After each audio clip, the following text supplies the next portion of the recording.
আপনার বাবার ফোন নাম্বারটা একটু দেওয়া যাবে? আমার বাবার ফোন নাম্বার দিয়ে আপনি কি করবেন? আপনি যেরকম একজন ব্যর্থ ছাত্রের পিতাকে তার ব্যর্থতার গল্প জানিয়ে আপনার দায়িত্ব পালন করলেন, আমিও ঠিক তেমনি একজন ব্যর্থ শিক্ষকের ব্যর্থতার গল্প তার বাবাকে জানিয়ে আমি আমার দায়িত্ব পালন করতে চাই।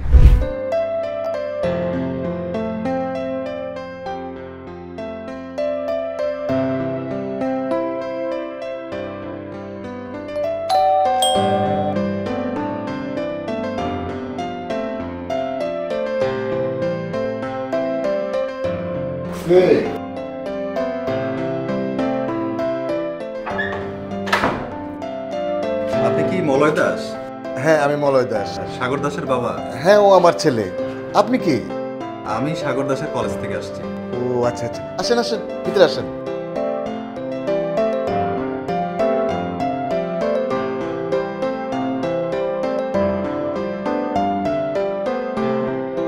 ভালো আছেন? ভালো আছি। আচ্ছা, আমি সাগরের বিষয়ে কিছু কথা বলতে চাচ্ছিলাম। কিছুদিন আগেই সাগরের ইয়ার চেঞ্জ পরীক্ষা হয়েছে। গত দুদিন আগে তার রেজাল্ট দিয়েছে। সে 2 বিষয় ফেল করেছে। আপনি কি এই বিষয়ে কিছু জানেন? হ্যাঁ। আচ্ছা, আমাদের কলেজে একটা নিয়ম আছে, যদি কোনো স্টুডেন্ট ফেল করে আমরা তাকে আরেকটা সুযোগ দিই যেন সে ভবিষ্যতে ভালো করতে পারে। কিন্তু এর পরেও যদি সে না পারে সেই ক্ষেত্রে আমরা তাকে আর কলেজে রাখি না। একটা নিয়ম কানুন বলে কিছু একটা ব্যাপার আছে, বুঝতেই তো পারছেন। তো এসব আমাকে কেন বলছে? না, মানে আমি বলতে চাইছি যে বাবা হিসেবে আপনার কি উচিত না, দায়িত্ব না, যে সন্তানের পড়াশোনার খোঁজ খবরটা রাখা? আমাকেই যদি ওর পড়াশোনার দায়িত্ব নিতে হয় তাহলে আপনি আছেন কেন? দেখুন মিস্টার তমা সাহেব, আমি আসলে সেভাবে বোঝাতে চাইনি।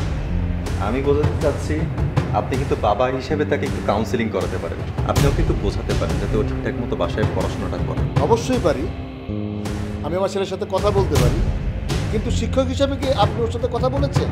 মানে বুঝলাম না। আমি বোঝাতে চাইছি আমার ছেলে যে ফেল করেছে, গলতটা কোথায়? আপনি শিক্ষক হিসাবে কি ওর সাথে কথা বলেছেন, বোঝার চেষ্টা করেছেন? দোষ পুরোটা কি ওর একা? শিক্ষক হিসাবে কি আপনার কোনো দায়ভার নেই? আপনি কি বলতে চাচ্ছেন বলেন তো? দেখুন স্যার, আমি খুব স্পষ্টভাবেই বলছি, এভাবে ছাত্রের ব্যর্থতার দায়ভার তার বাবা মাকে জানানোর আগে আপনাদের 5 বার ভাবা উচিত। পড়াশোনার জন্য ছেলেকে পাঠিয়েছিলাম আপনাদের কাছে, তাকে পড়াতে না পারার, পড়ালেখার প্রতি আগ্রহ তৈরি করতে না পারার, সফলতার পথ দেখাতে না পারার ব্যর্থতাটুকু পুরোপুরি আপনাদের। বাবা মা কোনো শিক্ষক নন যে এইসব দায়িত্ব পালন করবে। এই দায়িত্বটুকু পালনের ভার আপনাদের উপর দেওয়া হয়েছে। কই, বেতন তো ঠিকই নেন, আবার ছাত্রের সফলতার ভাগও চান, তাহলে ব্যর্থতার ভার কেন ছাত্র এবং তার বাবা মার উপর চাপাবেন? না দেখুন, আমি আসলে এভাবে বোঝাতে চাইনি আপনাকে। কোনোভাবে বোঝানোর দরকার পড়তো না, যদি শিক্ষক হিসাবে যথাযথ দায়িত্ব আপনারা পালন করতেন। ঠিক আছে, আজকে আমি তাহলে উঠি। আচ্ছা দাঁড়া, আপনার বাবার ফোন নাম্বারটা একটু দেওয়া যাবে?